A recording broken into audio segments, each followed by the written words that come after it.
அஸ்ஸலாமு அலைக்கும். Hi, this is Nilofar Salman. இன்னைக்கு என்ன டாபிக்னா 12th ஜுவாலஜியில் இருக்கக்கூடிய 5th சாப்டரில் இருக்கக்கூடிய ஜெனட்டிக் கோடு பற்றி தான் பார்க்க போகிறோம். ஜெனட்டிக் கோடு அப்படின்னா என்னென்னா லாங்குவேஜ் அப்படிங்கிறது அர்த்தம். லாங்குவேஜ் நம்ம ஃப்ரெண்ட்ஸுக்கு இல்லை பேரண்ட்ஸ்க்கெலாம் தெரியக்கூடாதுன்னு கோட் லாங்குவேஜ் கோடு வேர்டுலாம் யூஸ் பண்ணுவோம்ல, அதே போல் ஜீன்ஸுக்கும் ஆர்என்ஏக்குள்ளார நடக்கிற இந்த இதுக்கும் உள்ள ஒரு லாங்குவேஜ் தான் என்ன அப்படின்னாக்க ஜெனட்டிக் கோடு அப்படின்னு சொல்லுவோம். இப்போ டிஎன்ஏ இருக்குது, டிஎன்ஏ ஜீன் இருக்கு. இந்த ஜீன்ல என்ன இருக்கும்னாக்க இன்ஃபர்மேஷன் இருக்கும். அப்ப அந்த டிஎன்ஏ என்ன பண்ணும், இதுதான் பரம்பரையா தலைமுறையா ஒரு செய்தியை என்ன பண்ணுதுன்னா இந்த டிஎன்ஏ வழியா தான் என்ன பண்ணுது, கடத்தப்படுது. அப்ப அந்த டிஎன்ஏ இருக்கக்கூடிய இன்ஃபர்மேஷனை எப்படி காப்பி பண்ணி ஒரு புரோட்டீன் சிந்தசிஸ்ல இன்வால்வ் ஆகுது. இது என்ன மாதிரியான லாங்குவேஜ், டிஎன்ஏல என்ன மாதிரியான இன்ஃபர்மேஷன் இருக்கு, தென் இதோட நேச்சர் என்ன, இதை பத்திலாம் பார்க்க போறோம். இந்த ஜெனட்டிக் கோடு எதை பேஸ் பண்ணி எதை அடிப்படையா வச்சிருக்குன்னா ட்ரிப்ளட் ரூலை தான் பேஸ் பண்ணி இருக்கு. இந்த ட்ரிப்ளட் ரூல் அப்படிங்கிறது என்ன அப்படின்னாக்க பேஸ் பேர் படிச்சிருப்பீங்கல்ல நீங்க டிஎன்ஏல அடினைன், குவானைன், சைட்டோசின், இந்த மாதிரி யுராசில் இதெல்லாம் படிச்சிருப்பீங்கல்ல, அதுல இதை தான் பேஸ் பேர். இந்த 3 பேஸ் பேர், அதாவது இப்ப GUU இதை இந்த 3 எழுத்தை தான் என்னன்னு சொல்றாங்கன்னா ட்ரிப்ளட்ஸ் அப்படின்னு சொல்றாங்க. அப்ப இந்த ட்ரிப்ளட் ரூலை தான் எது ஃபாலோ பண்ணுதுன்னா இந்த ஜெனட்டிக் கோடு அடிப்படையா வச்சிருக்கு. அதே போல இப்ப டிஎன்ஏல இருக்கிற இன்ஃபர்மேஷனை எது காப்பி பண்ணிக்கோனாக்க எம்ஆர்என்ஏல அப்படியே காப்பி ஆகும்.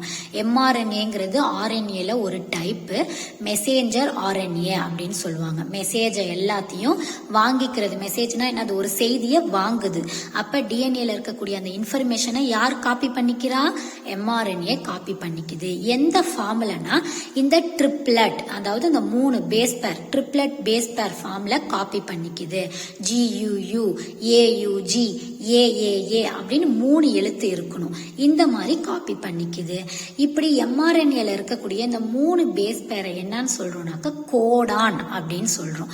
அப்ப 3 base pairs of mRNA is called codon அப்படின்னு சொல்றோம்.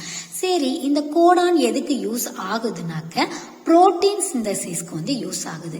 இந்த எம்ஆர்என்ஏ என்ன பண்ணோம் அப்படின்னாக்க எதுல இன்வால்வ் ஆகுமா, புரோட்டீன், நம்ம உடம்புக்கு தேவையான புரோட்டீன், நம்ம உடம்புக்குன்னு இல்லை, உலகத்துல இருக்கக்கூடிய எல்லா உயிரினங்களுக்கும் தேவையான புரோட்டீனை சிந்தசைஸ் பண்றதுக்கு எது காரணமா இருக்குன்னா இந்த எம்ஆர்என்ஏ தான் காரணமா இருக்கு. இந்த புரோட்டீன் எதை உருவாக்கும் அப்படி, புரோட்டீனுங்கிறது பெரிய மாலிகுல். இதுல இருந்து அந்த புரோட்டீன்ல இருந்து நம்மளுக்கு என்ன கிடைக்கும்னாக்க அமினோ ஆசிட்ஸ் கிடைக்கும். அப்ப எத்தனை அமினோ ஆசிட்ஸ் இருக்குனாக்க 20 அமினோ ஆசிட்ஸ் இருக்கு. அப்ப இந்த 20 அமினோ ஆசிட்ஸை உற்பத்தி பண்றதுக்கு தான் ப்ரொடியூஸ் பண்றதுக்கு தான் இந்த கோடான் யூஸ் ஆகுது. அதே போல எம்ஆர்என்ஏக்கும் இந்த புரோட்டீனுக்கும் உள்ள தொடர்பை தான் என்னன்னு சொல்றோம்னாக்க genetic code. Relationship between the mRNA and protein synthesis is called genetic code அப்படின்னு சொல்றோம். இதுல எத்தனை ட்ரிப்ளட்ஸ் இருக்கு அப்படின்னாக்க மொத்தமா 64 ட்ரிப்ளட்ஸ் இருக்கு. இதுல 61 இதை நம்ம என்னன்னு சொல்றோம்னா கோடான்ஸ் அப்படின்னு சொல்லிட்டு சொல்றோம். பேலன்ஸ் 3 இருக்கிறத என்னன்னு சொல்றோம்னாக்க டெர்மினேட்டிங் கோடான்ஸ் அப்படின்னு சொல்றோம். ஏன்னாக்கா அந்த இடத்துல அந்த 3 எழுத்து வந்துருச்சு அப்படின்னாக்கா அந்த இடத்துல புரோட்டீன் சிந்தசைஸ் என்ன ஆயிருமா, நின்று போயிரும், அது கோட் ஆகாது. அதனாலதான் அதை டெர்மினேட்டிங் கோடான்ஸ் அப்படின்னு சொல்றோம். பேலன்ஸ் இருக்கக்கூடிய 61 நம்ம என்னன்னு சொல்றோம்னாக்கா கோடான்ஸ் சொல்றோம். அந்த கோடான்ஸ் எல்லாமே புரோட்டீன் சிந்தசைஸ்ல இன்வால்வ் ஆகும். பேலன்ஸ் இருக்கிற 3 இன்வால்வ் ஆகாது. ஏன்னா அந்த இடத்துல அது வந்துருச்சுன்னா புரோட்டீன் சிந்தசைஸ் ஸ்டாப் ஆயிரும். அதே போல எம்ஆர்என்ஏல இருக்கக்கூடிய அந்த 3 பேஸ் பேர்ஸை என்ன சொல்றோம்னா கோடான்னு சொல்றோம். இதுக்கு மேட்சா எடுத்துட்டு வரத இதை யார் எடுத்துட்டு வருவானா டிஆர்என்ஏ, டிரான்ஸ்பர் ஆர்என்ஏ. இது என்ன பண்ணும், அங்க ஏ இருக்குனாக்கா அதுக்கு மேட்சா இருக்கக்கூடிய சைட்டோசினை எடுத்துட்டு வரும். இந்த எடுத்துட்டு அந்த டிஆர்என்ஏல இருக்கக்கூடிய அந்த 3 பேஸ் பேர்ஸை என்னன்னு சொல்லுவோம்னாக்க ஆன்டி கோடான். வேணா கோடானுக்கு எதிராக தான் இந்த 3 இருக்கும் டிஆர்என்ஏல, அதனால அதை ஆன்டி கோடான் அப்படின்னு சொல்லுவோம். இது எதை பொறுத்து அமையும்னாக்க இது எல்லாமே டிஎன்ஏல இருக்கக்கூடிய அந்த வாட்சன் கிரிக் மாடல் இருக்கும்ல அதுல இருக்கக்கூடிய பேஸ் பேரை வச்சு தான் இப்ப இந்த இடத்துல ஏ இருந்துச்சுன்னா அதுக்கு வந்து எதை கொடுக்கும், சைட்டோசினை வந்து கொடுக்கும். குவானைன் இருந்துச்சுனாக்க தைமீனை வந்து கொடுக்கும். இந்த மாதிரி அதுக்கு தைமீன் வராது இந்த இடத்துல ஆர்என்ஏங்கிறதுனால யுராசில் வரும். அப்ப இதுக்கு தகுந்த மாதிரி அந்த பேஸ் பேர்ஸை வந்து மேட்ச் பண்ணிக்கிறது. அதே போல இந்த ஜெனட்டிக் கோடுங்கிறது என்னன்னாக்க ஒரு எப்படி ஒரு ஸ்பெசிபிக்கான ஆர்டர், எதோட ஆர்டர்னாக்க பேஸ் பேர்ஸை வச்சு ஒரு வகைப்படுத்துறது. பேஸ் பேர்ஸ்னா என்ன, அடினைன், சைட்டோசின், குவானைன், தைமின், இது 4 தான் பேஸ் பேர். 5 ஆர்என்ஏல இருக்கக்கூடியது யுராசில். அப்ப இதை வச்சு ஒரு ஸ்பெசிபிக்கான ஆர்டரை கிரியேட் பண்றது தான் ஜெனட்டிக் கோடு. இது வந்து ஒரு ப்ளூ பிரிண்ட்னே சொல்லலாம். இந்தந்த ஆர்கானிசத்துல இந்த கோடு வந்து இந்தந்த புரோட்டீனை வந்து சிந்தசைஸ் பண்ணுது. அப்ப இந்த ஜெனட்டிக் கோடை நம்ம என்னன்னு சொல்றோம் அப்படின்னாக்க ப்ளூ பிரிண்ட் அப்படின்னு சொல்றோம். தென் இந்த ஜெனட்டிக் கோடை யாரு வந்து இது பண்ணியிருக்கா அப்படின்னாக்க மார்ஷல், செவரோ ஓச்சோ, அதுக்கப்புறம் கொரானா, பிரான்சிஸ் கிரிக் அப்படிங்கிற சயின்டிஸ்டும் மற்ற சயின்டிஸ்டும் சேர்ந்து தான் இந்த ஜெனட்டிக் கோடை ஃபார்ம் பண்ணியிருக்காங்க. இப்போ ஜெனட்டிக் கோடோட முக்கியமான தன்மைகள் என்ன அப்படின்னாக்க ஜெனட்டிக் கோடு கண்டிப்பாக எந்த ஃபார்மேட்ல தான் இருக்கணும்னா ட்ரிப்ளட் 3 இதில் தான் இருக்கணும். சொன்னபடி 61 இதுவும் கோடான்ஸ் அப்படின்னு சொல்றோம். 3 இது வந்து அமினோ ஆசிட் புரோட்டீன் சிந்தசிஸ்ல இன்வால்வ் ஆகாது. அதனால அதுக்கு பேர் வந்து ஸ்டாப் கோடான்னு சொல்லலாம், இல்லைன்னா நான்சென்ஸ் கோடான் அப்படின்னு சொல்லிட்டு சொல்லலாம். அதே போல இந்த ஜெனட்டிக் கோடு எல்லாமே யூனிவர்சல், உலகளாவிய ஏத்துக்கப்பட்டது தான் இந்த ஜெனட்டிக் கோடு. இது வந்து எல்லா வகையான உயிரினங்கள் லிவிங் சிஸ்டத்திலையும் இப்ப இந்த 3 கோடான் இருக்கு அப்படின்னா இந்த அமினோ ஆசிடை தான் சிந்தசைஸ் பண்ணும் எல்லா ஆர்கானிசத்திலையும். இப்ப எக்ஸாம்பிளுக்கு எடுத்துக்கிட்டோம் அப்படின்னாக்க இப்ப எம்ஆர்என்ஏல 3U ட்ரிபிள் யூ இருக்கிறது எந்த அமினோ ஆசிடை வந்து சிந்தசைஸ் பண்ணோம் அப்படின்னாக்க ஃபினைல் அலனைன் அப்படிங்கிற அமினோ ஆசிடை தான் சிந்தசைஸ் பண்ணோம். அப்ப இந்த ஜெனட்டிக் கோடுங்கிறது யூனிவர்சல், எல்லா ஆர்கானிசத்துக்கும் பொருந்தக்கூடியது. அதே போல ஒரு சேம் லெட்டர் வந்து 2 டிஃப்ரெண்ட், அதாவது GUU GUC அப்படிங்கிற 2 கோடான்ஸ் வந்து 2 வேற வேற கோடான்ஸ் தான்.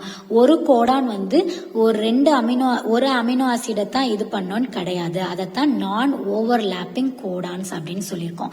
தட் இஸ் சேம் லெட்டர் வந்து 2 டிஃபரன்ஸ் கோடான்ஸ்க்கு யூஸ் பண்ண மாட்டோம். இப்ப GUU இதுவே இந்த GUU அப்படின்னு சொல்லிட்டு 2 அமினோ ஆசிடை ப்ரொடியூஸ் பண்ணாது. 2மே வேற வேற அமினோ ஆசிட்ஸை தான் சிந்தசைஸ் பண்ணும் அப்படின்னு சொல்றாங்க. அதே போல இந்த ஜெனட்டிக் கோடுங்கிறது எப்படி இருக்கும்னா இதுக்கு இடையில எந்த ஒரு கமாவோ ஃபுல் ஸ்டாப்போ எந்த ஒரு பஞ்சுவேஷனோ இருக்காது. 2 கோட்ஸுக்கு நடுப்பற GUU அப்படின்னாக்கா அடுத்தது UAG இது வந்துடும். அந்த இடத்துல எந்த ஒரு கமாவோ ஃபுல் ஸ்டாப்போ வராது. அதே போல இப்ப வந்து என்ன அப்படின்னாக்கா ஒரு கோடான்ட் அதாவது ஒன்னுக்கு மேல மோர் தென் 1 இது வந்து 1க்கு மேல வந்து என்ன பண்ணனா ஒரு அமினோ ஆசிட்ஸை வந்து சிந்தசைஸ் பண்ணும். ஃபார் எக்ஸாம்பிளுக்கு இப்ப GUC அப்படிங்கிற கோடானோ GUA அப்படிங்கிற கோடானோ எதை ப்ரொடியூஸ் பண்ணுதுன்னா வேலைன் அப்படிங்கிற அமினோ ஆசிடை ப்ரொடியூஸ் பண்ணுது. அப்ப 1க்கு மேற்பட்ட கோடான்ஸ் வந்து என்ன பண்ணனா ஒரு அமினோ ஆசிடை சிந்தசைஸ் பண்ணும். அதே போல கோடான் வந்து எப்படி இருக்கும்னா அதோட டைரக்ஷன் எப்படி இருக்கும்னா 5:3 அந்த டைரக்ஷன்ல தான். டிஎன்ஏல நம்ம பார்த்துருப்போம்ல போலாரிட்டி. அப்ப அந்த ஒரு ஸ்டாண்ட் வந்து 5:3 இருக்கும், இன்னொரு ஸ்டாண்ட் வந்து 3:5 இருக்கும். இப்ப இந்த கோடான் வந்து எப்படி வந்து எப்பொழுதுமே இதோட டைரக்ஷன் எப்படி இருக்கும்னாக்கா 5:3 தான் இருக்கும். 5ல ஸ்டார்ட் ஆகி 3ல முடிகிற மாதிரி தான் இருக்கும். அதே போல AUG அடினைன், யுராசில், குவானைன் இந்த பேஸ் பேர்ஸ் இந்த கோடான நம்ம என்னன்னு சொல்லுவோம் அப்படின்னாக்க இதை தான் வந்து இது 2 ஃபங்க்ஷன் பண்ணுது. என்னன்னாக்க இது வந்து அமினோ ஆசிட் மெத்தினோனியோஸ் ப்ரொடியூஸ் பண்ணுது. இன்னொன்னு இது வந்து இனிஷியேட்டர் கோடானா இருக்கு. அதாவது AUG இது எந்த இடத்துல வந்தாலும் அந்த இடத்துல தான் புரோட்டீன் சிந்தசைஸே ஸ்டார்ட் ஆகும். அதே போல் இது வந்து எந்த அமினோ ஆசிடை ப்ரொடியூஸ் பண்ணுதுன்னா மெத்தியோனைன் அப்படிங்கிற அமினோ ஆசிடை சிந்தசைஸ் பண்ணுது. தென் UAA அப்படிங்கிற கோடானோ UAG அப்படிங்கிற கோடும் UGA இந்த 3 கோடையும் நம்ம என்னன்னு சொல்றோம் அப்படின்னா நான்சென்ஸ் கோடான்ஸ் சொல்றோம். ஏன் அப்படின்னா இந்த 3 எழுத்து இந்த 3 கோடும் எந்த இடத்துல வருதோ அந்த இடத்துல புரோட்டீன் சிந்தசைஸ் என்ன ஆயிரும்னா ஸ்டாப் ஆயிரும். இது 3 வந்து கோடான்ஸ்ல வராது. ஏன்னா இது 3 புரோட்டீன் சிந்தசைஸ்ல இன்வால்வ் ஆகாது. எதுனா UAA, UAG, UGA இந்த 3 கோடான்ஸ் புரோட்டீன் சிந்தசிஸ்ல இன்வால்வ் ஆகாது. இதை வந்து நான்சென்ஸ் கோடான் அப்படின்னு சொல்றோம். இதில் ஏதாச்சும் டவுட் இருந்துச்சுன்னா நீங்கள் கண்டிப்பாக கமெண்ட் பாக்ஸில் சொல்லுங்கள். ஃபர்தராக ஏதாச்சும் டாபிக் வேணும்னாலும் கமெண்ட் பாக்ஸில் சொல்லுங்கள். தென் உங்களோட ஃப்ரெண்ட்ஸ் அண்ட் ஃபேமிலிக்கு ஷேர் பண்ணுங்கள். பிடிச்சிருந்துச்சுன்னா லைக் பண்ணி சப்ஸ்கிரைப் பண்ணுங்கள். சப்ஸ்கிரைப் பண்ணால் தான் எனக்கும் பூஸ்டப்பாக இருக்கும். Love learning.